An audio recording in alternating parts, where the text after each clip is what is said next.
Well, I'm April Couch, and the Family Resource Center Director. I'm the homeless liaison and foster care point of contact for the school system. And I was here last October, and I wanted to just kind of give you an update, our numbers from last year and kind of the start of our numbers for this year. Of course, just a reminder of the services. We can provide direct services, referrals, assistance. We have clothing pantry on site, food pantry on site, hygiene items and shoes, socks, all that kind of stuff on site, and then we can refer out to other agencies in the community or even purchase any other item that might be needed. So in 2022-23, last school year, and we do our best to do unduplicated numbers. Sometimes it's hard with the students because we have different dads, different last names, different moms, and our system don't link them always. But we try our best to do unduplicated numbers. So 400 students were provided basic need items. 80 families provided case management, and that's anything from sitting down, filling out applications, going online, helping them fill out any kind of application online, giving them information about community services, community events, and then I attend the Truancy Review Board monthly and work also with Tier 2 students who have reached that point and try to see what the Family Resource Center can do to help them get their students to school, whether it's a busing issue, an alarm clock issue, a transportation issue, whatever the case may be. We try to work with the families once they reach Tier 2 so that we can try to prevent them going to Truancy Review Board. 800 students received clothing or shoes last school year. And a lot of that was the shoes from the Masons, but still that's 800 students across the county. 40 students provided services, literacy books, 250 families provided food, and that's from our on-site pantry. We do a food distribution, and I have those numbers as well in a few minutes, but this is just either families coming to our office, us sending home food on the weekends with a student, or we also provide home delivery for transportation. So that's 250. 8 families received holiday assistance and 75 home visits or food delivery. Also, we have students, we provided school supplies, the backpacks for the weekend food bags, the monthly hygiene bags, and we send these usually mostly to the middle schools and high schools, but we do send those, and we've already started sending those this year monthly to the schools. So we have a pre-K program that my assistant, I share an assistant with pre-K, and we do the reading activity sheets, housing assistance, utility assistance, and then the 1,920 is the total number of food boxes given to families during the 8 distributions that we had last year.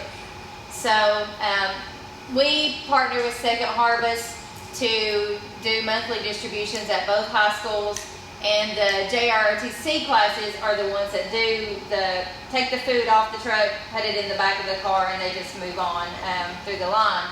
So that helps them get their community service hours and helps our families get in and out pretty fast. But that is a big monthly event for the Family Resource Center.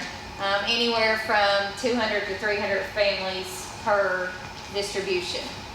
We also do, well, last year we did bi-monthly distributions at Clinch, just because we usually got around 45, 50 families. However, last month at Clinch there were 70 families that showed up, so we are going to try to start doing that monthly this year at Clinch to see if we keep getting those numbers. A lot of times over there it's a transportation issue, so we're working on that. But this school year, and I'm kind of getting ahead of myself because this is supposed to be last school year numbers, but we are offering limited, because there's just 2 of us in my office, delivery services for these distributions to families. So last month during our distribution, there was about 10 families from Volunteer in Cherokee that we delivered the food boxes to after the drive-through distribution. That families that we knew had no transportation at all. We allow neighbors and friends to pick up for those families, but sometimes they just can't get there. So that's been something that we're trying to get started, but it's hard when there's only 2 of us and one of us have to be there to take names. Last year, we ended up with 56 students coded as homeless. 4 of those students were unaccompanied seniors at the high schools, and all 4 of those graduated. We provided air mattresses, clothes, food, hygiene. We had 5 families that were living in a hotel that obtained their own apartment. So 5 of those families are out in an apartment, and all 5 of them are still maintaining their own housing.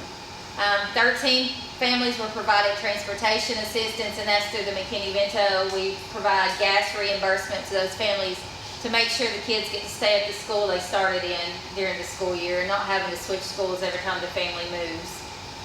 12 families were provided emergency housing assistance, and we can provide up to 3 nights in a hotel. So we don't have a shelter in our area, and it's in the middle of the afternoon.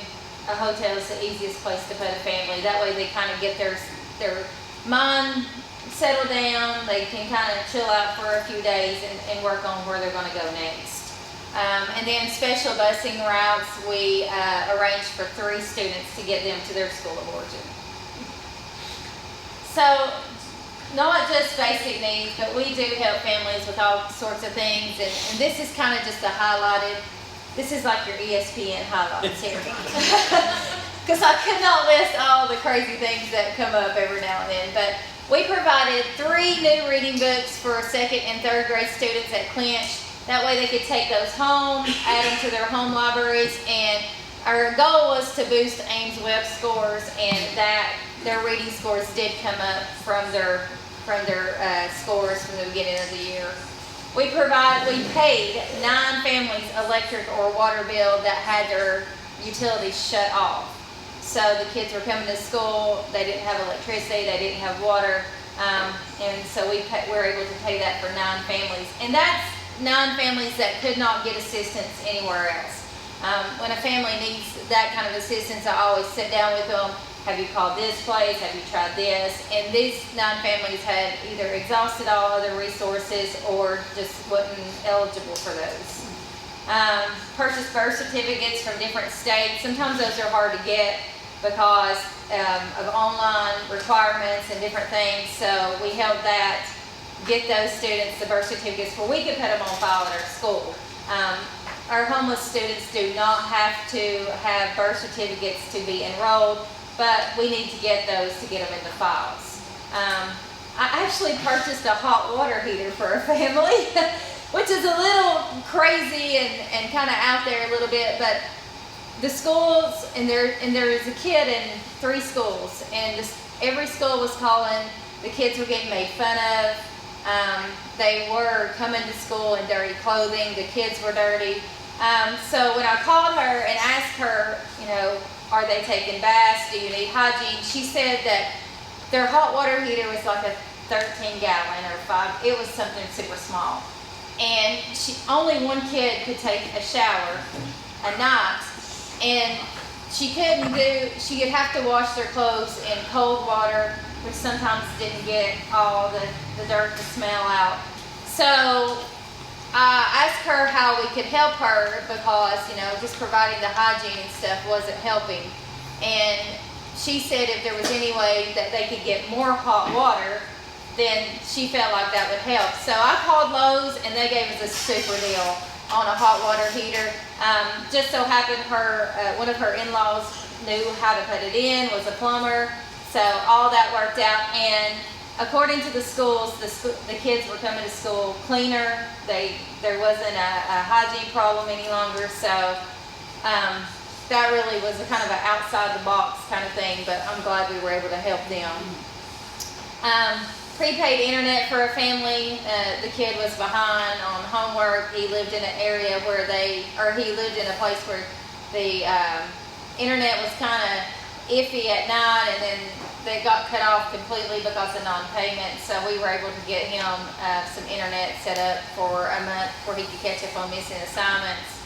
We had 10 families that received donated furniture delivered to their homes. And I am so glad some people don't have recorded video of me fighting with mattresses sometimes. Because I don't know if I'm getting weaker or mattresses are getting heavier, but I had a round yesterday with a mattress. So I told the lady that if she had a camera outside, I was sorry, because I was like flipping this way and flipping that way, and it was crazy. But and then seven families received brand new bedding with sheets, pillows, case, and stuff like that, where you don't really think about.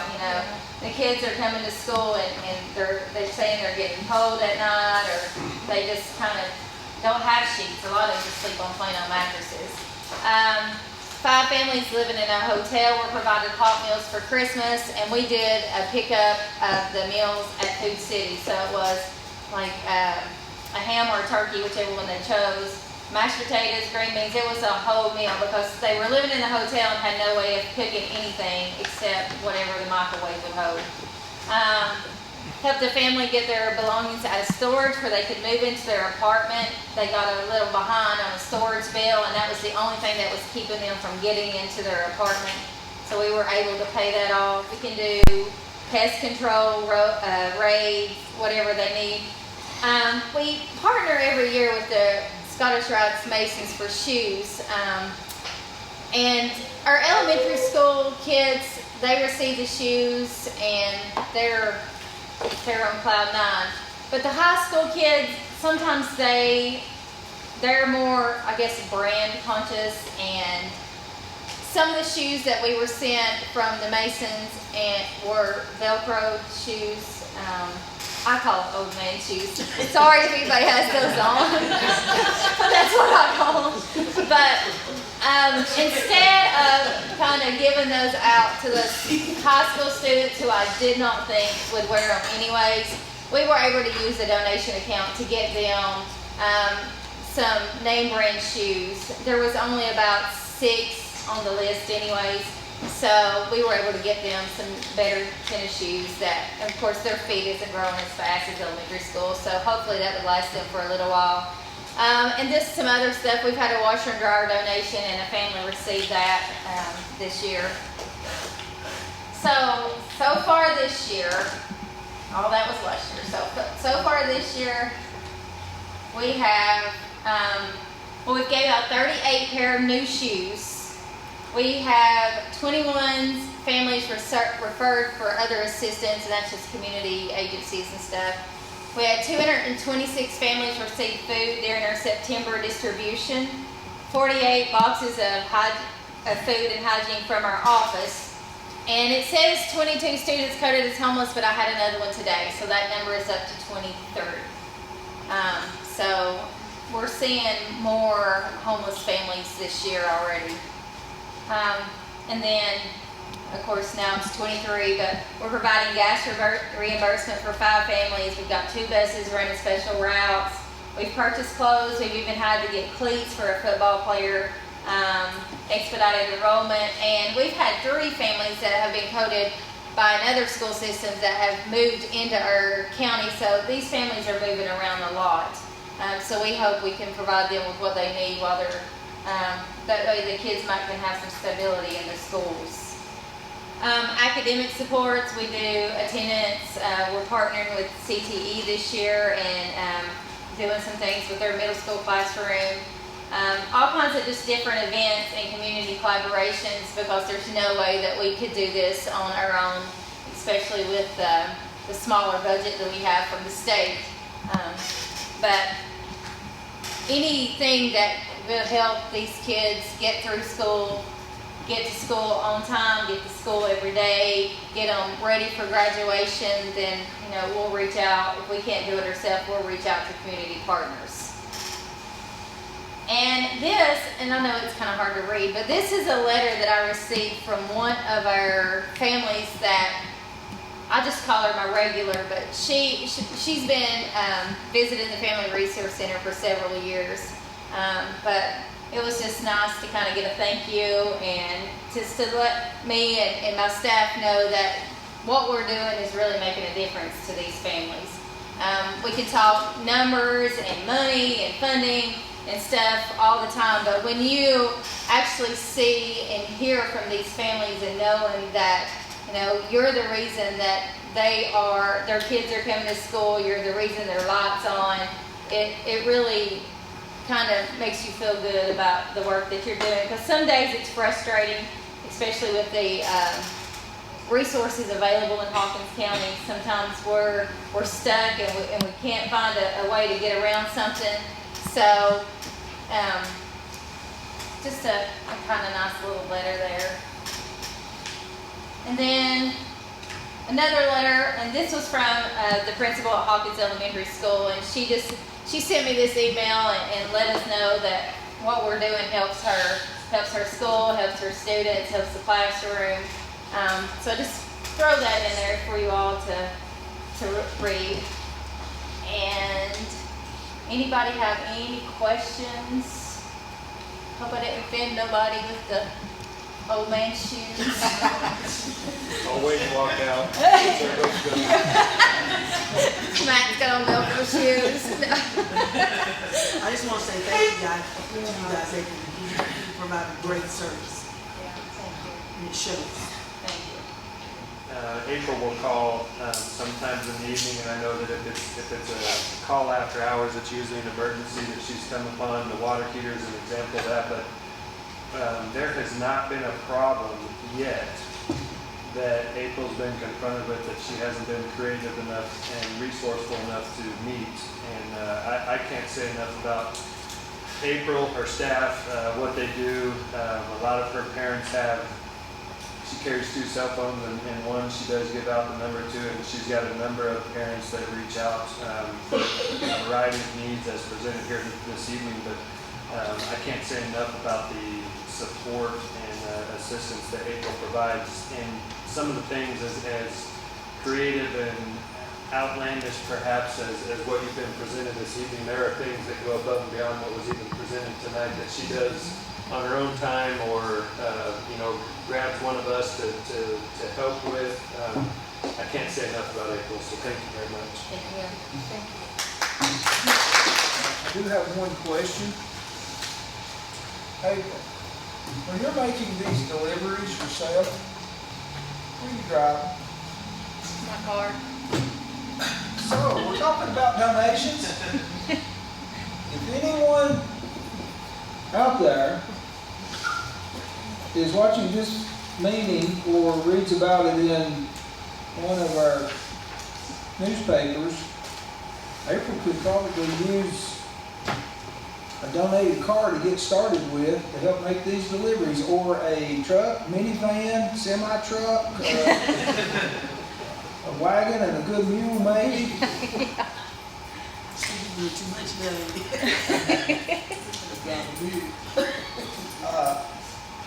Does anybody have anything else before we adjourn? Again, I want to thank all of the good people that's made donations to our school system for multiple purposes, and at the end of the day, what's it all about? The children, the students.